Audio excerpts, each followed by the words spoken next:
This is actually the last leg, which is online. And if you would notice that since this morning, the running theme in all of our interactions, in all of the sessions, are basically two themes: the openness to change and the willingness to adapt to change. As we are now experiencing currently a very, very significant change in the educational landscape. We are all challenged to be resilient and to come up with ways to adapt to developments and the challenges that are brought forth by these developments.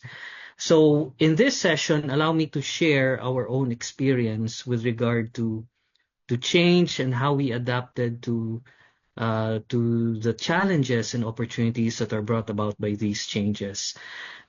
This session or this discussion would proceed along two themes. The first one is the most relevant, I believe, to all of us in the educational industry or here in Philippine education, is the ongoing change happening in our curriculum. If you would recall, just right. All right. If you would recall, early mid 2023, we had a significant change in our curriculum with the introduction of the enhanced K-12 curriculum, also known as the Matatag curriculum. It has caused a lot of a big challenge to all of us in education, and particularly for us in the publishing industry, in education publishing. We also confronted a lot of changes and a lot of challenges on how to face this significant change in the educational landscape.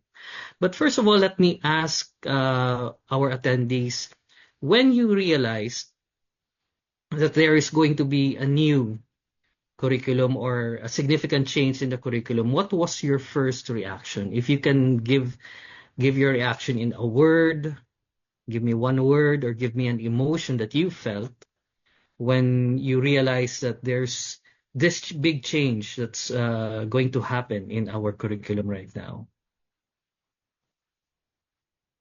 All right. We have surprise, we have shock, OMG, hopeful at first. And then we have emoticons, anxious, apprehensive. The question is again, anxiety, hesitation, worry, overwhelmed. And there's a comment here: every time there's a change in government, expect a major overhaul, especially in education. All right. Perplexed. So, matagtag. All right. Yeah, anxiety. I think the overwhelming emotion is there's a certain degree of anxiety, and that's normal. Whenever we are faced with a certain change, it causes a certain degree of nervousness, a certain degree of anxiety, or whether or not we could effectively weather the change and we can adapt to these changes. For us in the publishing industry, we also confronted that initial feeling of anxiety. Yung una naming reaction was, na naman, and then we had that reaction na, oh no, we are going to change a lot of our textbooks. We are going to revise a lot of our learning materials. And as we began to look at the different curriculum guides and the different documents that came with this announcement, we also realized that we would also have an increased workload. And I think the same concerns is shared with you, dear teachers and administrators as well, because we are all part of that educational industry. Ano lang tayo, hindi magkakalayo yung mga concerns natin. And one big concern that we have is, how do we reiterate these changes, or how do we make sense of these changes into something that we can give to our students and to our teachers. In particular, your first concern of teachers is how do we revise or how do we further change the learning experience? How do we deliver this to our students? Our concern primarily is how do we revise our learning materials, our textbooks, and our related materials, digital materials, so that we will be able to comprehensively make sense of what's going on and produce the best possible materials that can be used by our clients, both teachers and students. So one thing that we were thinking when we first were confronted by this change, we went back to what was the root of all of this? What is the intent behind the change that was implemented by DepEd in August of 2023? And then we had to take a bit of a step back in time, a further step back in time to 2013, when a significant change happened in education, in Philippine education, and that was the introduction of K-12. And I'm recalling that because the background to reform is tied to what happened with the implementation of K-12 curriculum. And from here, we can see that when DepEd explained where they were coming from, they were saying that at the end of that process, at the end of that period of implementing K-12 education, K-12 curriculum, they saw that there were certain areas for improvement. They saw that there were certain gaps that needed to be addressed, and that they saw that there were certain emerging needs that should be addressed. And the belief of the DepEd is it was that time na kailangan nang i-address yung mga changes na yun. So let's go over these different reasons why we needed to have this big change in the educational landscape. The first is the poor academic performance of students, which was based on standardized tests. For example, here locally we have the NAT, and then for the international assessments we have PISA, TIMSS, and SEAPLM. And they also found that during their review of the K-12 curriculum, which happened around 2020, 2019, they were able to identify certain gaps, issues, and concerns with regard to the standards. For instance, the curriculum indeed has a substantial number of essential competencies, but there was that need to decongest the curriculum because a lot of subject areas had so many learning competencies, and these were not inadequately covered within the school year and within the period that was given to the teachers. The number of days seemingly were insufficient so that they would meet these learning competencies. So there was a need to revisit the sequencing of learning competencies within and across learning domains.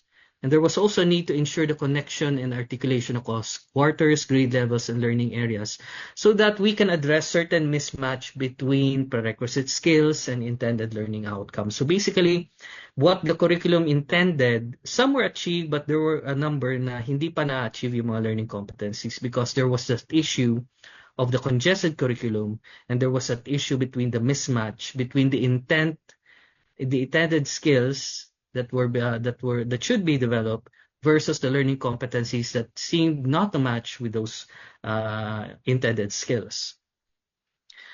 But if you are going to look at the current curriculum, we can see that there are quite a number of similarities. Among them is when you look at the guiding principles of the enhanced K-12 curriculum, the Matatag curriculum, you can still see that they emphasize the following: the cognitive and metacognitive skills, social and emotional skills, practical and physical abilities, attitudes and values, diversity of values and attitudes based on varied cultural backgrounds, and finally, an emphasis on human values, particularly the respect for life and human dignity, as well as respect for the environment. So when we compared the intent or the overall guiding principles of the Matatag curriculum with the K-12, the core of the K-12 curriculum is still there, but the addition of certain elements in order to streamline the curriculum was a new development, and that is the one that we needed to adapt to.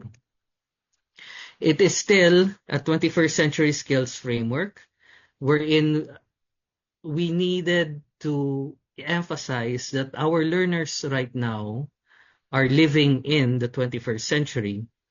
And for them to thrive in a world that is defined by fast-paced change and the world that is defined by technology, we need to concentrate on developing skills on these four areas: the information, media, and technology skills, learning and innovation skills, communication skills, and life and career skills.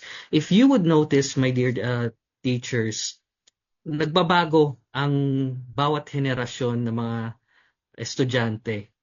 Each generation of students, you can see that there is that gradual change in their perspective, even in the way that they deal with information.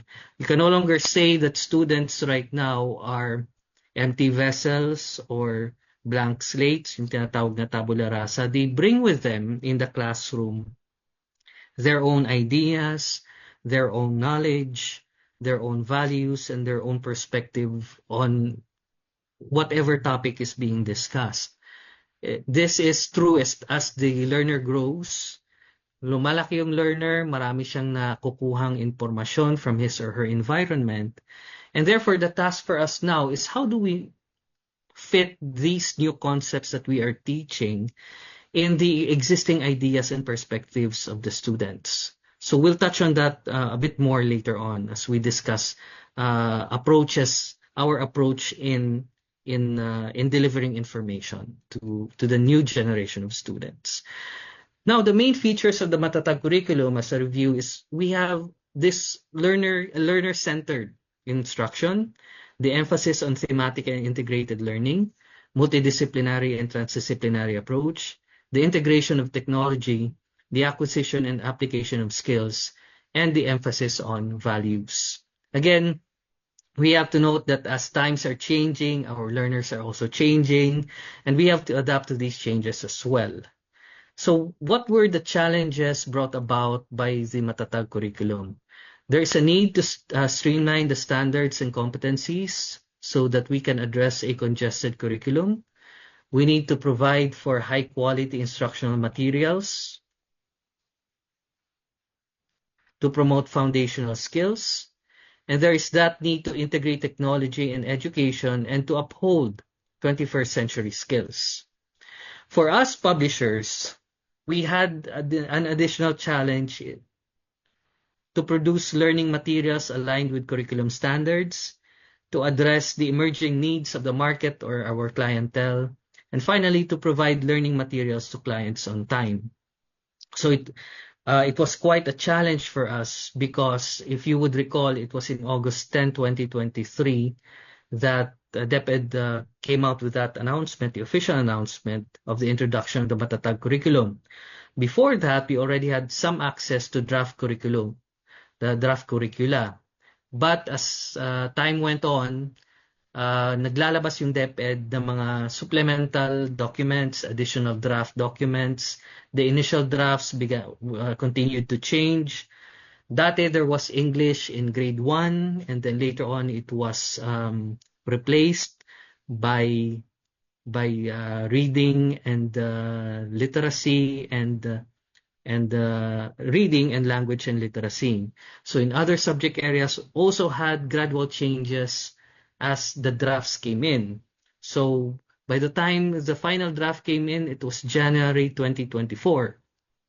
And the problem was the opening of classes were already rescheduled in July of 2024. So in a span of 5 or 6 months, that was the challenge for us, to produce quality textbooks aligned with the curriculum within that span of time. And it was indeed a challenge for us. And how did we go about facing that challenge of producing learning materials for our clients? One good answer that we came out with was to look at our instructional learning design and to see how we can make this instructional learning design fit to the new needs of our clients as brought about by the change in the curriculum. We already had an existing instructional learning design, which was made way back 2016, 2018. And when we looked at the essence of the Matatag curriculum, we saw that essentially there would only be slight changes on the way that we approach education, because the essence of the K-12 curriculum is 21st century learning. And that was before, even before the focus of CNE, as anticipating that our learners and our teachers would be navigating a world that is fast-paced, that is marked by constant changes and by technology. We envisioned a form of education that would produce students who are ready for the 21st century. And for those who are familiar with our books, you can see that in the upper part, particularly in the upper right-hand corner, is you can see the logos and the keywords that define our approach to learning. Any publishing company, they have their own instructional learning design as defined by their own purpose, as defined by their objectives, as defined by their approach into learning. And allow me to share to you what our perspective is with regard to learning and how it could address the current needs and the current changes that we are now experiencing. So we envision the CNE learner as an individual who is empowered and ready for the world. So we imagine that, for instance, let's assume that your school adopts our learning materials, and we ask ourselves, how do we imagine the learners, and how will they be affected, or how will they be influenced by the learning materials that we produce? And so we began with the end in mind, and we envisioned a learner that is ready for the world. So READY is an acronym for Rational in Addressing Life Issues, Educated on Diverse Subjects, Articulate in Communicating, Expressing Ideas, Dedicated to Critical Thinking, and Yearning to Contribute to Society and the World. And apart from defining who our learner is and what we expect this learner to become as a result of the CNE experience or the use of our learning materials, we also wanted to define what kind of learning do we want these students to experience. A ready learner would be a product of this form of 21st century learning. So it is a form of learning that will inspire learners to explore varied subject areas and disciplines, integrating knowledge, ideas, and perspectives through big ideas, inquire about the state of our world, and challenge learners to define their place in it. This is achieved through inquiry, problem, and project-based learning, which are anchored on the constructivist learning theory.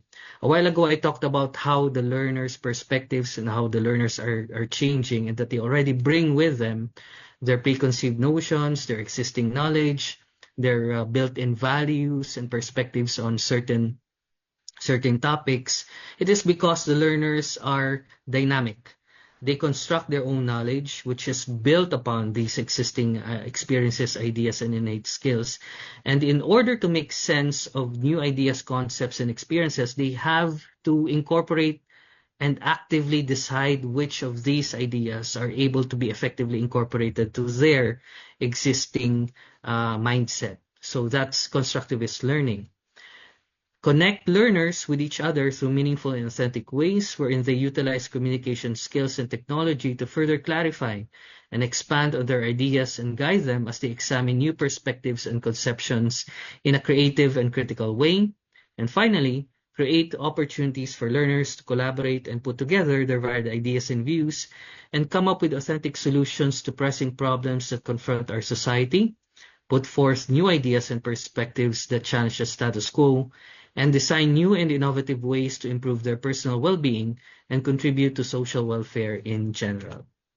So basically, our 21st century learning design is future-oriented, emphasizing 21st century skills, constructivist and learner-centered, inquiry-based through the 5Es framework, and finally, solutions-oriented through the design thinking process. And again, I would like to go back to the theme of resilience. For me, resilience is the ability to face challenges effectively. And in order for our learners to face challenges effectively, we need to have a solutions-oriented perspective. And in order to do that, we need to inculcate certain ways of thinking in our students. For instance, critical thinking, inquiry-based thinking, an ability to reflect upon the problems and come up with solutions. And finally, to be able to collaborate in order to come up and create new and innovative ways of solving problems and addressing concerns. So this is what we believe is the perfect ingredients or the perfect combination that we can ensure that our learners are resilient, that they are able to live productively and become effective citizens and persons or individuals in the 21st century. This is actually the last leg, which is online. And if you would notice that since this morning, the running theme in all of our interactions, in all of the sessions are basically two themes: the openness to change and the willingness to adapt to change. As we are now experiencing currently a very, very significant change in the educational landscape, we are all challenged to be resilient and to come up with ways to adapt to developments and the challenges that are brought forth by these developments. So in this session, allow me to share our own experience with regard to change and how we adapted to the challenges and opportunities that are brought about by these changes. This session or this discussion would proceed along two themes. The first one is the most relevant, I believe, to all of us in the educational industry or here in Philippine education, is the ongoing change happening in our curriculum. If you would recall, just right. All right. If you would recall, early mid 2023, we had a significant change in our curriculum with the introduction of the enhanced K-12 curriculum, also known as the Matatag curriculum. It has caused a lot of a big challenge to all of us in education, and particularly for us in the publishing industry, in educational publishing. We also confronted a lot of changes and a lot of challenges on how to face this significant change in the educational landscape. But first of all, let me ask our attendees, when you realized that there is going to be a new curriculum or a significant change in the curriculum, what was your first reaction? If you can give your reaction in a word, give me one word, or give me an emotion that you felt when you realize that there's this big change that's going to happen in our curriculum right now. All right? We have surprise, we have shock, OMG, hopeful at first, and then we have emoticons, anxious, apprehensive. The question is again, anxiety, hesitation, worry, overwhelmed. And there's a comment here: every time there's a change in government, expect a major overhaul, especially in education. All right? Perplexed. So, matagtag. All right. Yeah, anxiety. I think the overwhelming emotion is there's a certain degree of anxiety, and that's normal. Whenever we are faced with a certain change, it causes a certain degree of nervousness, a certain degree of anxiety, or whether or not we could effectively weather the change and we can adapt to these changes. For us in the publishing industry, we also confronted that initial feeling of anxiety. Yung una naming reaction was, na naman, and then we had that reaction na, oh no, we are going to change a lot of our textbooks. We are going to revise a lot of our learning materials. And as we began to look at the different curriculum guides and the different documents that came with this announcement, we also realized that we would also have an increased workload. And I think the same concerns is shared with you, dear teachers and administrators as well, because we are all part of that educational industry. Ano lang tayo, hindi magkakalayo yung mga concerns natin. And one big concern that we have is how do we reiterate these changes, or how do we make sense of these changes into something that we can give to our students and to our teachers. In particular, your first concern of teachers is how do we revise or how do we further change the learning experience? How do we deliver this to our students? Our concern primarily is how do we revise our learning materials, our textbooks, and our related materials, digital materials, so that we will be able to comprehensively make sense of what's going on and produce the best possible materials that can be used by our clients, both teachers and students. So one thing that we were thinking when we first were confronted by this change, we went back to what was the root of all of this. What is the intent behind the change that was implemented by DepEd in August of 2023? And then we had to take a bit of a step back in time, a further step back in time to 2013, when a significant change happened in education, in Philippine education, and that was the introduction of K-12. And I'm recalling that because the background to reform is tied to what happened with the implementation of K-12 curriculum. And from here, we can see that when DepEd explained where they were coming from, they were saying that at the end of that process, at the end of that period of implementing K-12 education, K-12 curriculum, they saw that there were certain areas for improvement. They saw that there were certain gaps that needed to be addressed, and that they saw that there were certain emerging needs that should be addressed. And the belief of the DepEd is it was that time na kailangan nang i-address yung mga changes na yun. So let's go over these different reasons why we needed to have this big change in the educational landscape. The first is the poor academic performance of students, which was based on standardized tests. For example, here locally we have the NAT, and then for the international assessments we have PISA, TIMSS, and SEAPLM. And they also found that during their review of the K-12 curriculum, which happened around 2020, 2019, they were able to identify certain gaps, issues, and concerns with regard to the standards.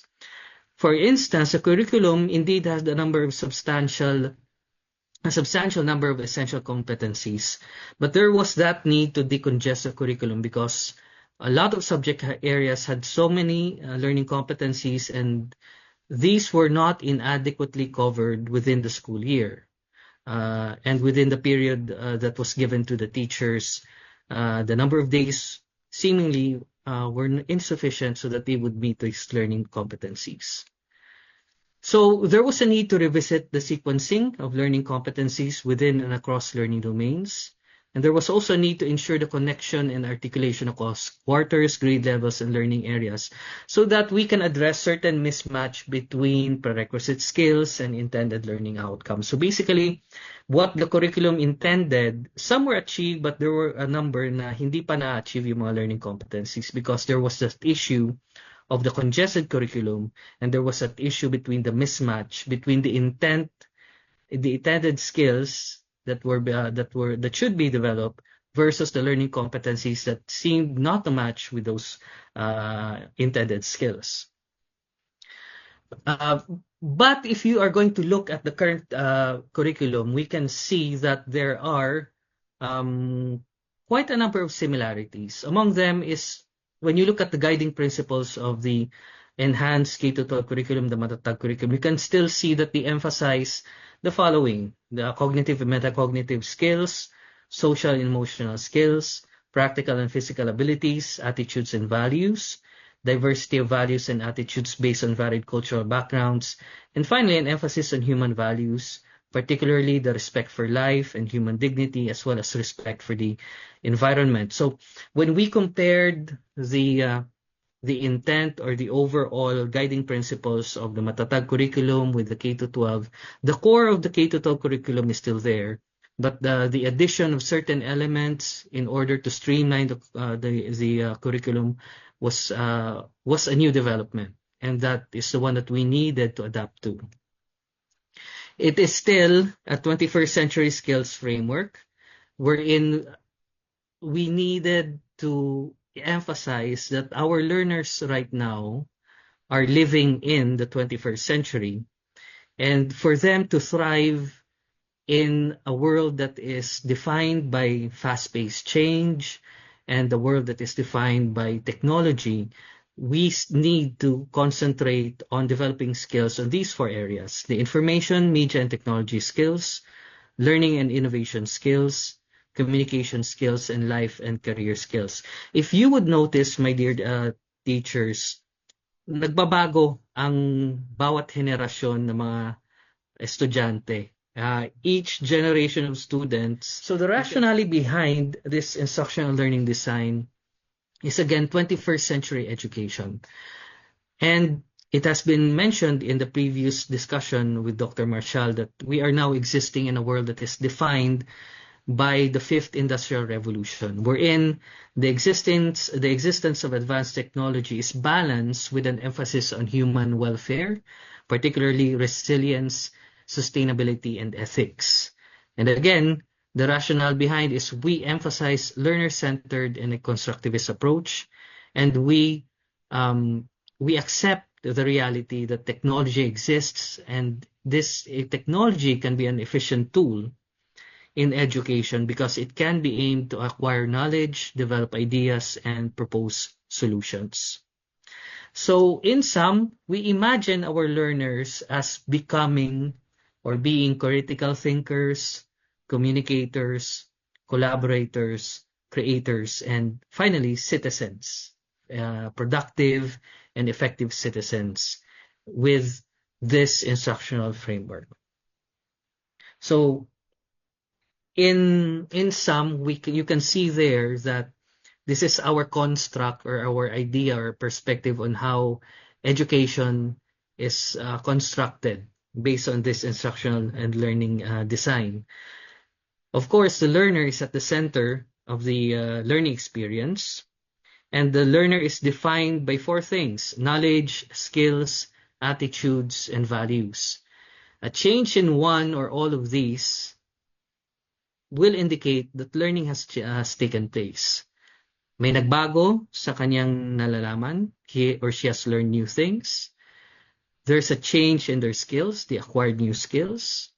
There is a transformation in their values and in their attitudes as well. So that's an indication that learning has happened. And how does learning happen? It happens when the learner the learner interacts with the learning environment. And that learning environment is defined by two things: the learning content and the learning approach. The learning content is defined by the Matatag curriculum or any existing curriculum, whether past, present, future. And it defines the different skills, the different content, the different ideas, and the different competencies that should be understood or should be absorbed by the learner. And this content is packaged or is brought to the learner through the different learning approaches. So you can see in that outside circle a list of different learning approaches that we employ in the development of our learning materials, particularly in our textbooks. So the first is the constructivist approach, and we have talked at length about this, but I would like to focus on the way that we implement the constructivist approach. This is done through inquiry-based learning, problem-based learning, and project-based learning. These approaches expose the students to concepts and allow them to interact with the concept so that their acquisition of knowledge, their application of knowledge is given great emphasis, which will allow them to approach the learning as someone who is an active learner, an active participant in the process, because it's necessary for them to incorporate the new ideas into their already existing new ideas, for them to learn, unlearn, and relearn. And in order to do that, we need to implement these types of approaches to learning. We also employ the design thinking process, which is an approach in problem solving and innovation that is anchored on the needs of individuals and is able to generate ideas through an iterative process. So here is this process. It is defined by 5 steps. The first step is to empathize with users to gain insight into their needs. The second is to define the core problems of users. The third is to brainstorm and generate ideas to solve the problem. The fourth is to create prototypes to test and find the best solution. And finally, to test the solution with users and iterate based on feedback. So this is an iterative process. So if the solution does not work, we can go back to the previous stages and figure out where we went wrong and correct and come up with a new solution or an approach. This approach or this process was originally used in marketing, in creating products for consumers. Now we have adapted this process so that we can use this in education or in teaching, particularly in the way that we designed our performance tasks. More of this will be discussed later on as we dive deeper into our textbooks. We also implemented the 5Es model, wherein the learning cycle is defined by 5 phases that allow the learners to explore a concept, raise questions, and collaborate in sharing ideas and applying them in various contexts. So 5Es is defined by 5 stages: engage, explore, explain, elaborate, and evaluate. The initial stage of engage mentally engages students with an activity or question. This is intended to capture their interest and gives them an opportunity to express what they know about the concept or skill being developed, and enables them to make connections between what they know and the new ideas that they're going to learn. For explore, the students now carry out hands-on activities in which they can explore the concept or skill. This is a part wherein through activities or through experiments, they are now able to engage with the concept without it being explained to them at first. The intent is for them to raise questions. The intent is for them to explore first and perhaps experience a certain degree of confusion. And for us, that is good, because if you're confused, that means that you are now engaging with the topic or the concept, and then you're trying to make it fit in your own framework or in your own preconceived notions and ideas.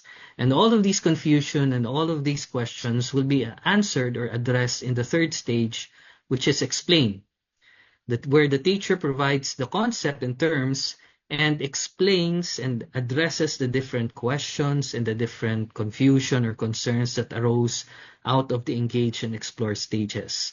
And the explain stage is where every aspect of the concept is now explained. And once it has been settled and the teacher is now convinced that the students have a clear grasp of the concept, we now proceed to the fourth stage, which is elaborate, wherein the students are provided opportunities to explore the concept again, but this time in a different scenario. And finally, we end with the fifth stage, evaluate, wherein we assess if indeed the students have successfully incorporated the concept, comprehended the different knowledge and skills, and acquired the new skills that they are supposed to acquire. And this is in line with the different objectives of the lesson or of the different learning competencies that define that certain lesson or that certain chapter in the textbook. More on this later on as we discuss the actual parts of the textbook. Other approaches that we have considered in developing our textbook are discipline and context-based learning, wherein we utilize methods and strategies appropriate to the subject area or discipline. Metacognitive learning, which takes a more reflective, reflection-based approach in which the students now engage with how they learned and identify their strengths, weaknesses, or whether they understood, what questions still remained, what did they like about the discussion of the concept, or what things still need further clarification. So this is metacognitive learning. STEM-based learning, although it is more geared towards science, technology, engineering, and mathematics, but the important thing here is the emphasis on problem-solving skills, creativity, critical thinking, digital literacy, and career and life skills. And we also have technology-based learning, wherein we learn via electronic technology, and we encourage the learners to utilize information and communication technology and other related tools. These three approaches here is an innovation on the part of the Matatag curriculum. Thematic learning, wherein the topics are organized around a theme or an engaging topic, incorporating knowledge and skills from varied subject areas. Integrative learning, wherein we let the learners make connections from concepts learned within and across subject areas. And transdisciplinary learning, wherein learners apply knowledge and skills gained in various subject areas or disciplines so that they will be able to address a certain problem. So how do we distill all of this, different approaches and our general approach in the instructional and learning design? This can be seen in our textbook framework. And moving forward to the next part of our discussion, this could be a guide for you, my dear teachers, as you explore or evaluate our textbooks from CNE as well. So the different parts of our textbook correspond to a certain approach or the application of certain approaches in learning. And you can see that in the different components. And here are the different components. You have the unit opener, lesson opener, springboard, lesson discussion, summary, assessment, performance task, reflection, and supplemental materials. So again, I told you that these are all distilled in our textbooks. And at this point, let me give you an idea on how we interpret this instructional learning design and come up with varied ways wherein we are able to develop effective approaches that we can apply in the development of our different textbooks. So again, the unit opener gives an overview of the big or holistic idea or the certain big ideas as stated in the Matatag curriculum. The lesson title and learning objectives in the lesson opener presents specific goals or learning. And the springboard activates the student's background knowledge. But before that, we encourage you to look at the preface of our textbooks because that is where the authors give you an overview of what the book is in terms of the overall topics or concepts being discussed. And also, the authors introduce to you the different components of the textbook and gives you an idea of the learning approach that they implement or that they implemented in the development of their textbook. So here is an example of a preface for Breaking Through Science 7. So apologies, medyo blurred yung screenshot natin, but let me just guide you through this. In the first paragraph, you can see here that the third edition of the Breaking Through Science series or BTS series aligns with the learning standards of the Matatag curriculum of the Department of Education. So in the first paragraph, you are now pinapahayag na talaga namin na this is the alignment of the material. Kung ano yung content standards that are the basis of development of this material at kung saan naka-align yung libro. So in this particular case, this textbook or this textbook series is aligned with the Matatag curriculum. The second paragraph gives us an idea of what the series is and what its overall objectives are. So the BTS series features learner-centered and inquiry-based discussions in biology, chemistry, earth science, and physics in all grade levels, from the simplest concepts to the more complicated ones in spiral progression. So again, we ask the question, ano yung content at ano yung approach na ina-apply ng mga authors, and that is explained in a preface as well. And finally, from the third paragraph onwards, this gives us an idea of what the lesson components are and how the lesson is designed so that all the objectives and intent of the book is delivered effectively to the learners and the teachers. So you can see there, each chapter includes a title which gives an overview of the big idea. And on the right side, you can see there in blue the different names of the different components, the different parts of the lesson. So we have here for BTS, we have the objectives, we have the keywords, we have the concept map, we have the essential questions, we have the different activities, we have exercises, we have connections, we have key concepts, we have test yourself when you have performance tasks. These components correspond to certain objectives, to certain parts of the discussion, to certain tasks that need to be done by the students as they go through the learning experience. For the unit opener, this is a sample unit opener for Breaking Through Science 7, and you can see there how we present the different big ideas. For Unit 1, we have Science and Matter. And from there, you have the different chapters under this unit. And then on the right side, you have a brief overview of the chapter. And then we proceed to the chapter opener and the lesson opener. So similarly designed yung chapter opener natin, we have a list of the lessons that are included in this chapter. And then we have an overview of the chapter as well.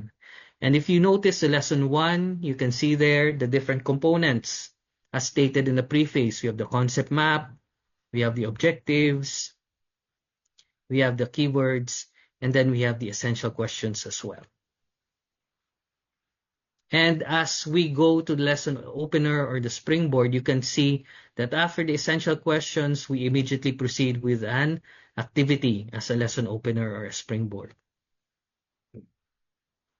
Here is a sample from Conversation 7, wherein we can see the lesson opener here, evaluating Philippine poetry from pre-colonial period. On the leftmost side, we have a skills preview. So instead of a list of objectives, we have a skills preview wherein the different competencies and skills are outlined here.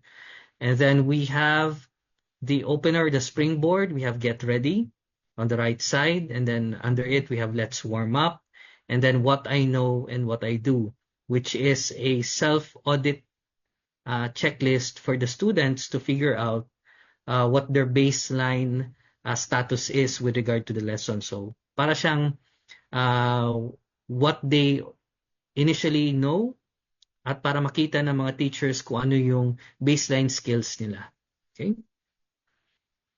For Math Plus 7, we can see the lesson opener here. We have the component probe and learn under the lesson objectives.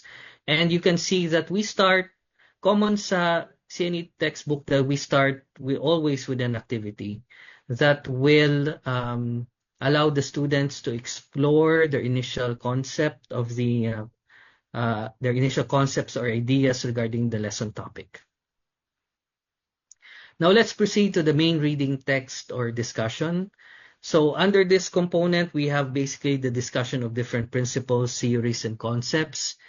We have the introduction of a selection or a reading text for English and Filipino and other language-based or humanities subjects. We also have a conceptual value-laden inquiry. which emphasizes critical thinking and the analysis of different ideas and issues.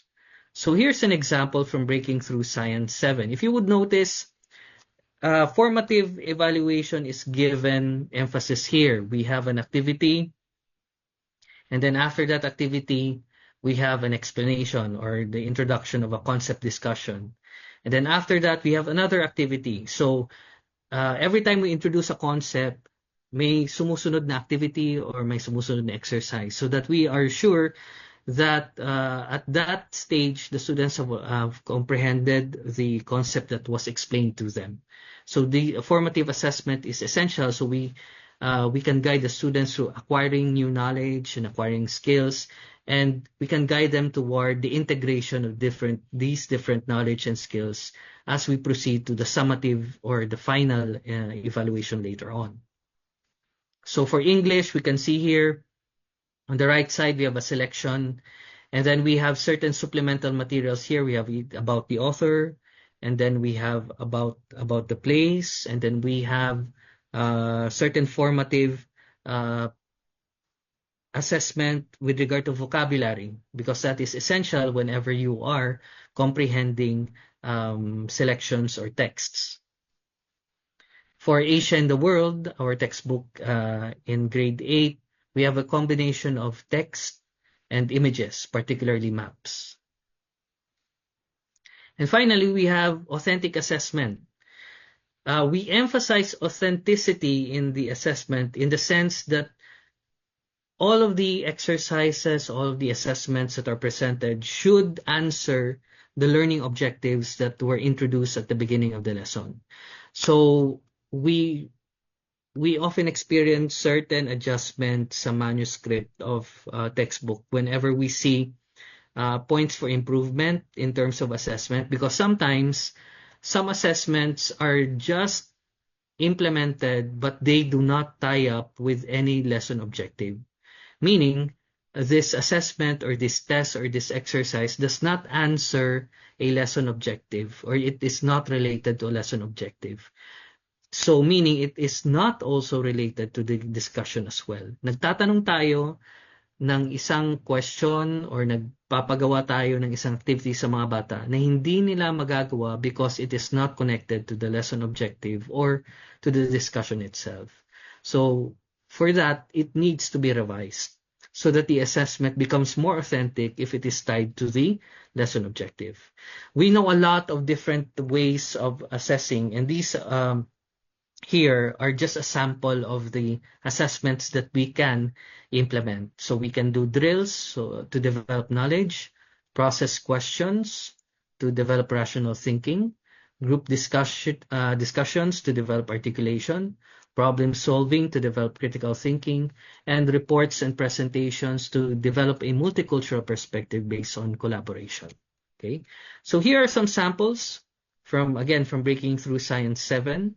We have different ways of going about presenting these different assessments. So, for instance, we have here on the left side, in order to see if they comprehended the scientific method, we can have them arrange the different steps or stages in literal steps or in illustration of steps.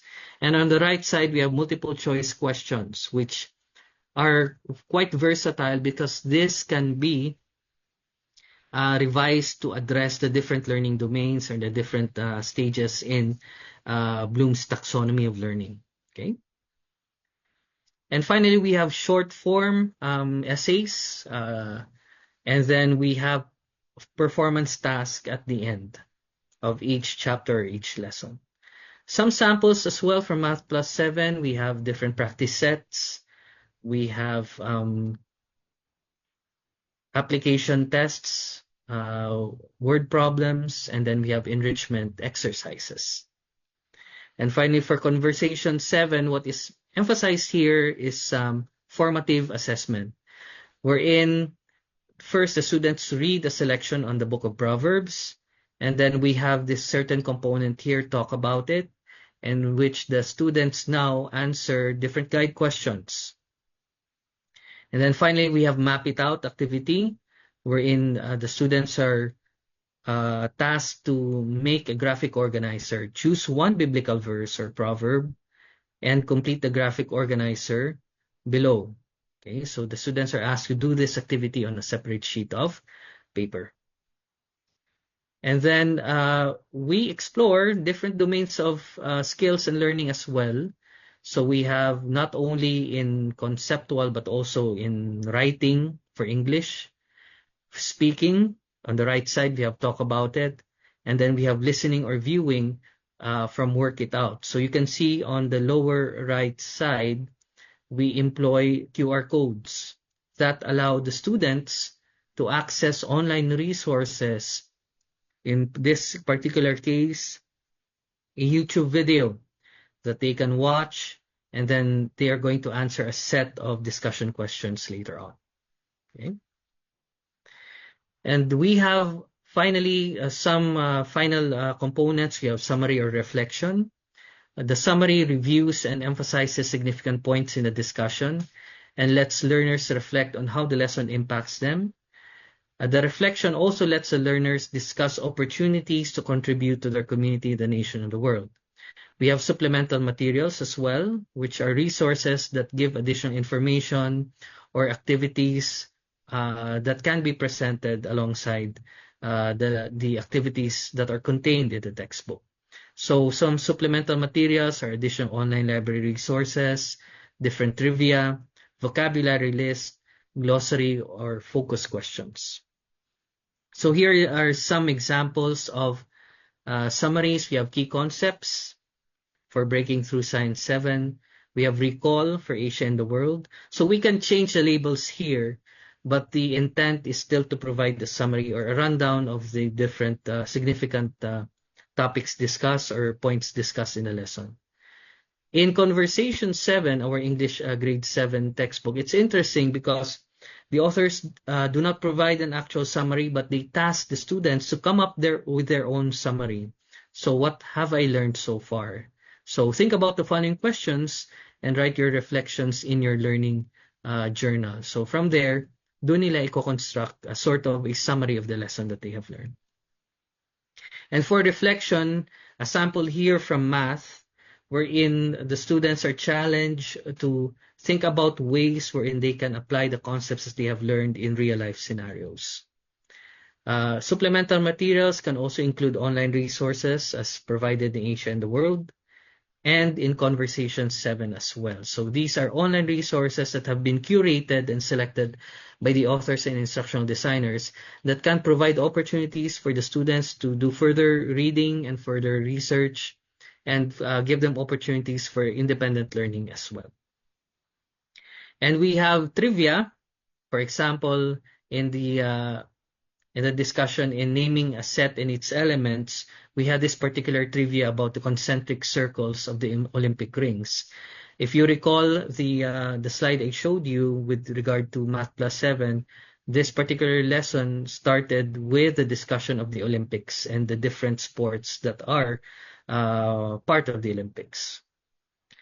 So now, in the alignment of our learning materials with the Matatag, let me present it to you in sort of a frequently asked questions format, so that in a sense you will get an idea of if there are some things that you're looking for in our textbook in terms of alignment, in terms of content.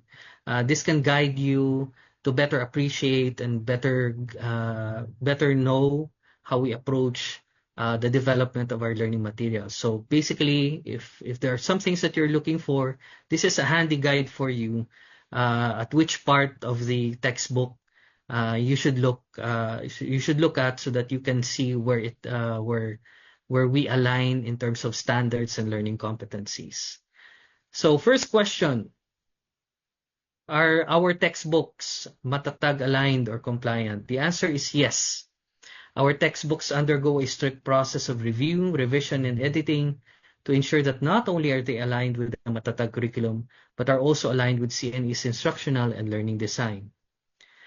Our content development process ensures that the content of our books are accurate, timely, relevant, and age-appropriate. The lessons are written in a manner that can be understood by the learners and can be easily taught by the teachers.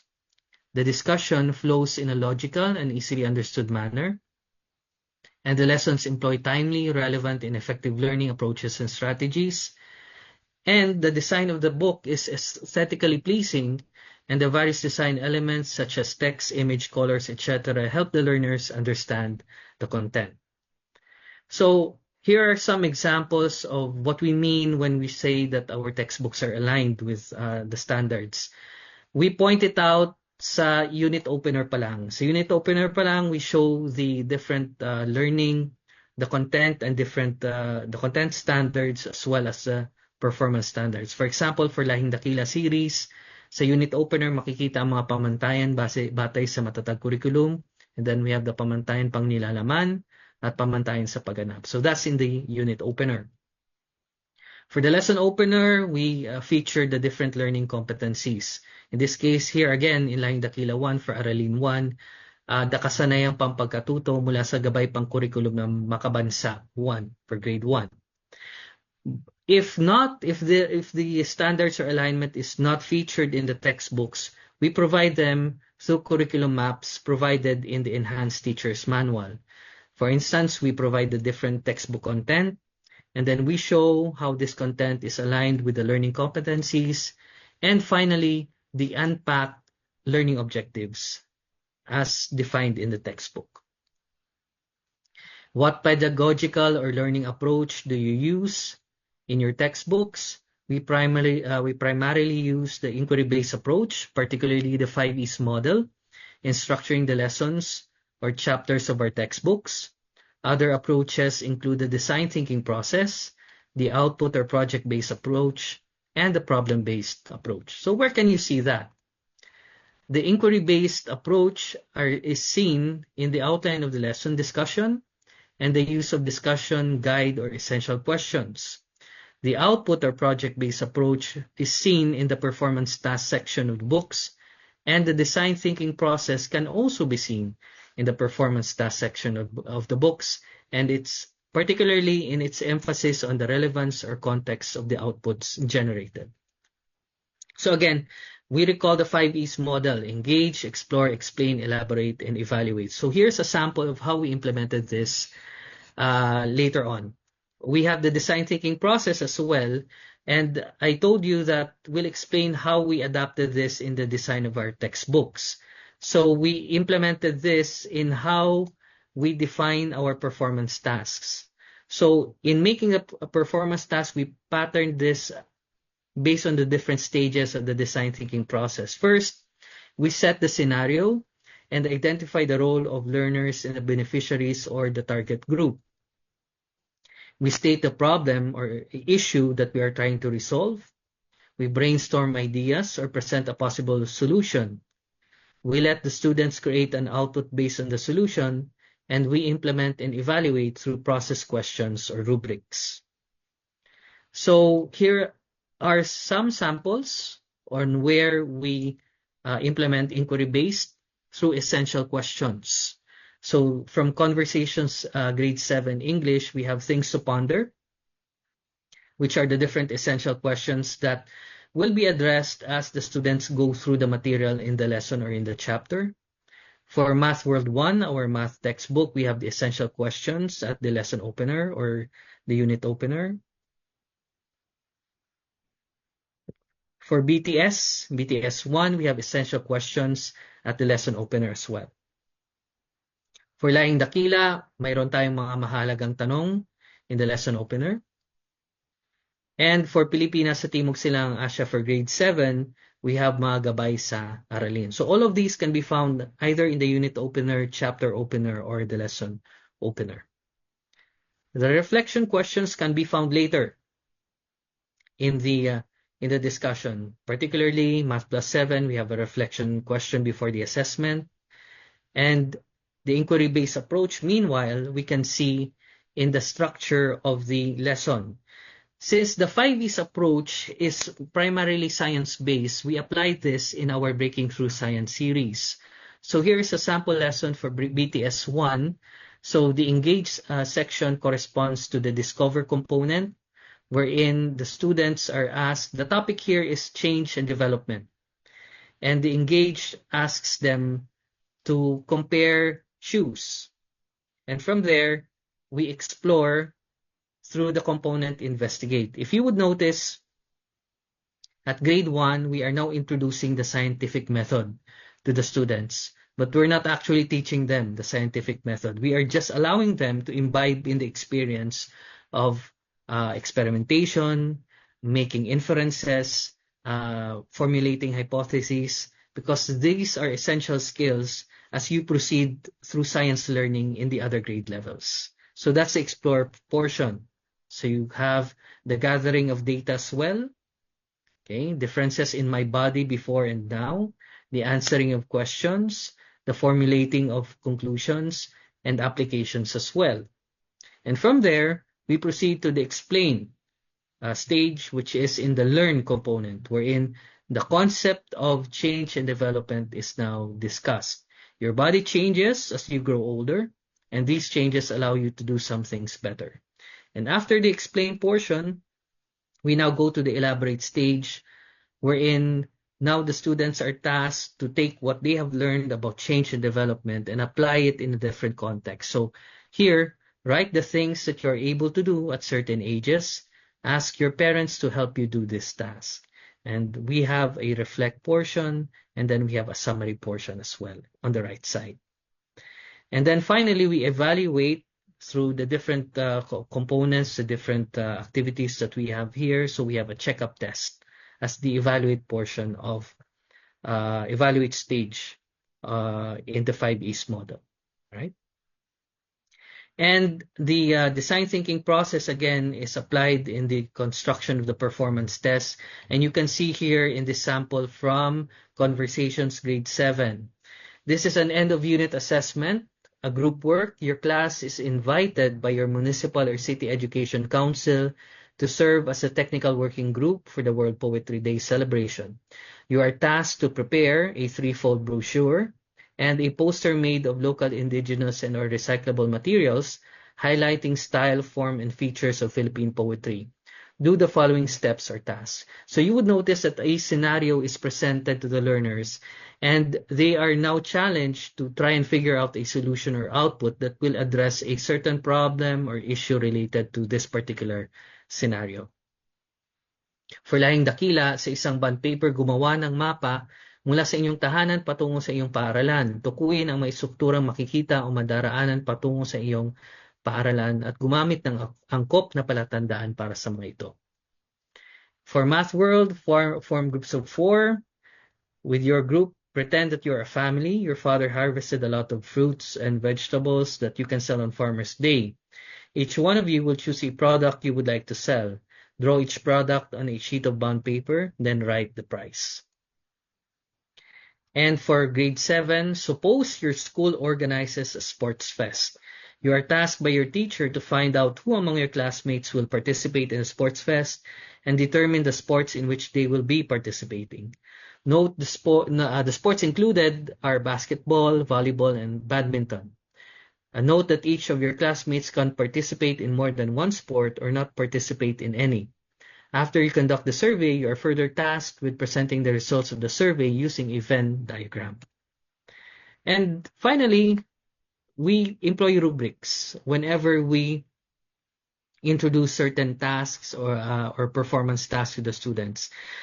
The good thing about rubrics is it not only serves as a guide to the teachers on how they would evaluate or score the output of the student, but it also guides the students in determining what is the ideal output and what can they do so that they will be able to achieve that ideal output. So this gives our students an idea on how to get a perfect score, primarily in their projects, and what they need to include or incorporate in their output so that they will be successful in their performance task.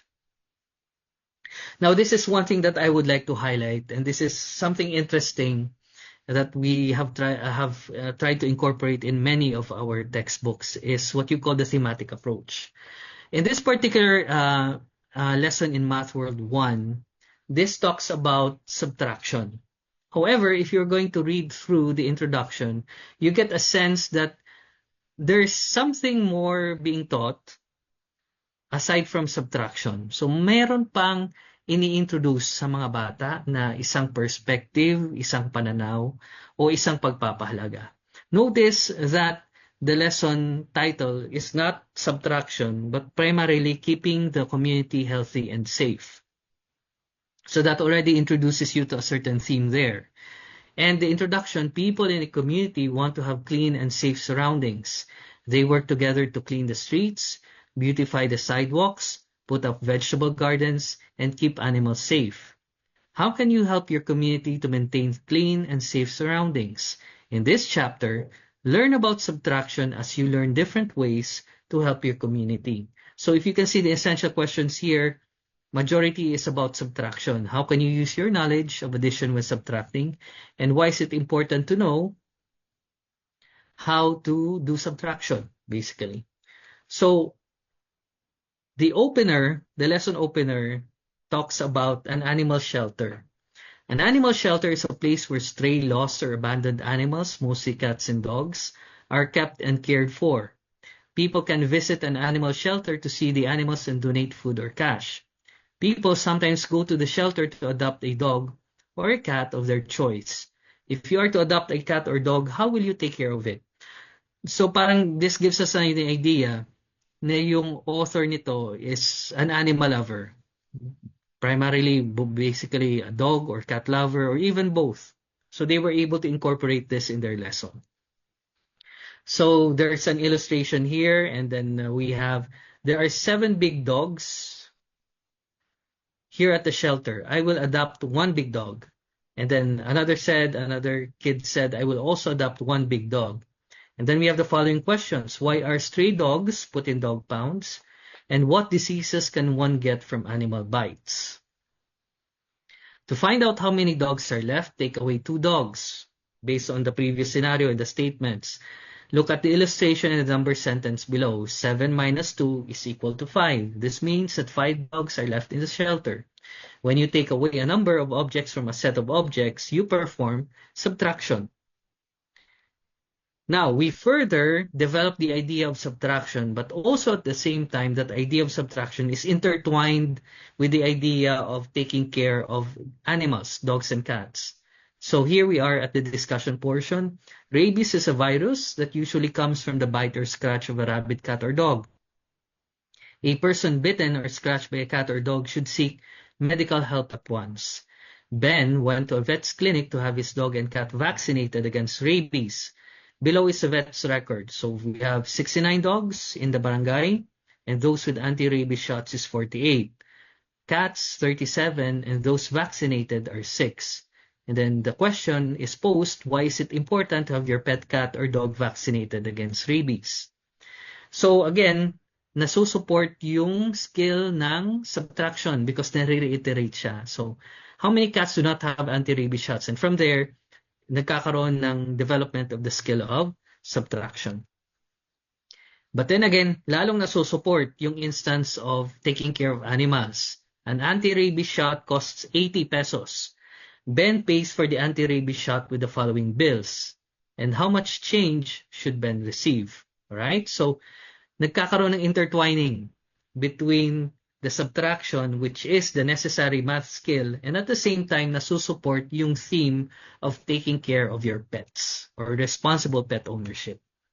So finally, we approach the assessment or the performance task, which is poster making. And you can see na naghahalo ulit yung konsepto ng subtraction and the theme as well. In a survey, you found out that there are 25 cats in your community. 15 cats already had the anti-rabies shot. How many are not yet vaccinated? You also found out that there are 37 dogs in your community. Only 14 are vaccinated. How many are not yet vaccinated against rabies? So based on your answers, there are still many dogs and cats without vaccination. So you're going to make a poster telling the people in your community to have their pets vaccinated. Form groups of 4. With your group mates, make a poster that tells people in your community why their cats and dogs should have anti-rabies vaccination. All right, so that's our concept of intertwining skills, learning competencies with a value-added approach of introducing perspectives, introducing values into a certain lesson. So not only will your students learn about subtraction, but they will also learn about the importance of being responsible with their pets, of taking care of their pets, and having them vaccinated to protect their health, right? So other approaches that we implement, multidisciplinary approach. So we try and make connections with other subject areas. In this particular case, edukasyong pangkalusugan, wherein we ask the students to research, magsaliksik tungkol sa mga pangkaraniwang sakit na iniinda ng mga Pilipino. Alamin ang bilang ng naaapektuhan ng sakit na ito at ang mga gamot at serbisyong medikal na kailangan upang gumaling mula rito. And from there, ibabahagi, they're going to give the information that they gathered through a report. And then we also have a multidisciplinary approach wherein we mention science topics in other subject areas. For instance, in Math World 1, things around you come in different forms: solid, liquid, and gas. So there's an emphasis on the different states of matter. In English, na may mention din siya, why is air important to you? What do you get from air? So listen as your teacher reads a text about air. This is from Pillars 1. For Math World 4, not only can we have a multidisciplinary approach in the discussion, but we can also do it to a certain extent in the assessment as well. For instance, we have here something from biology or science. The Philippine eagle is one of the largest eagles in the world. And then later at the lower part, we have something from AP. According to the Philippine Statistics Authority, an average of 3 Filipino babies are born every minute. Finally, for technology-based learning, one thing that we explored right now is the incorporation of QR codes in the textbook so that the students can easily access the different links or online resources. Usually what we employ are links to YouTube videos or links to articles or links to other related online resources. Later on, the next speaker, Ms. Loy, is going to talk about other ways that we can incorporate online resources and digital learning as we also use our textbooks as well. We are exploring right now the combination of the teacher's manual and the incorporation of different activities from one of our digital learning providers, which is Carolina Biological Science. And more on that, more details on that later on in the next session. So, in conclusion, my dear teachers and administrators, the challenge of adapting to a new curriculum is a challenge of one of resilience.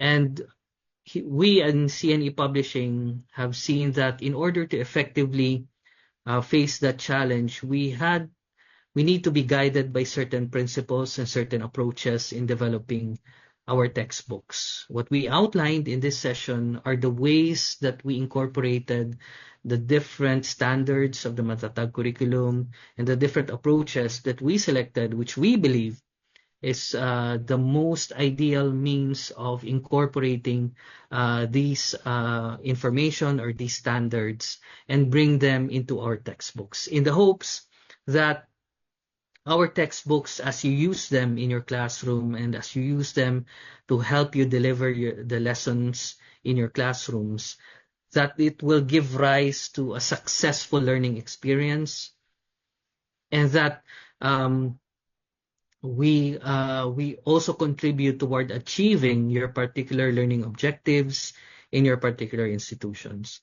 And with this, I would like to thank you for your time, for your